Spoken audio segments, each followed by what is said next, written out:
ଗୋଟିଏ ଗରମ ଅପରାହ୍ନ। ବହୁତ ଖରା ଦେଉଥିଲା।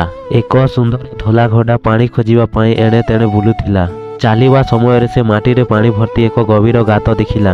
ଘୋଡ଼ା ପାଣି ପିଇବା ପାଇଁ ଆଗକୁ ବଢ଼ିବା ମାତ୍ରେ ହଠାତ୍ ତାର ପାଦ ଖସିଗଲା ଏବଂ ସେ ସିଧା ଗାତରେ ପଡ଼ିଗଲା। ବିପଜ୍ଜନକ ରକ୍ତ ଶୋଷକ ମାଛଗୁଡ଼ିକ ପୂର୍ବରୁ ଗାତରେ ଉପସ୍ଥିତ ଥିଲା। ମାଛଗୁଡ଼ିକ ଦଳବଦ୍ଧ ହୋଇ ଘୋଡ଼ାର ଶରୀରରେ ଲାଗି ରହିଲେ। ଘୋଡ଼ା ଯନ୍ତ୍ରଣା ଏବଂ ଭୟରେ ଜୋରରେ ହଙ୍କିବାକୁ ଲାଗିଲା। ଏହାର ସ୍ୱର ବହୁତ ସୁନ୍ଦର ପ୍ରତିଧ୍ୱନିତ ହେଲା।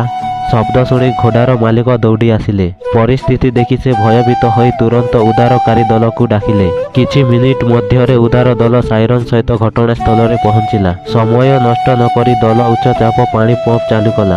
ପାଣିର ପ୍ରବଳ ସ୍ରୋତ ଗାତରେ ପ୍ରବେଶ କରିବା ମାତ୍ରେ ସମସ୍ତ ମାଛ ଭୟଭୀତ ହୋଇ ଏଣେ ତେଣେ ଦୌଡ଼ିବାକୁ ଲାଗିଲେ।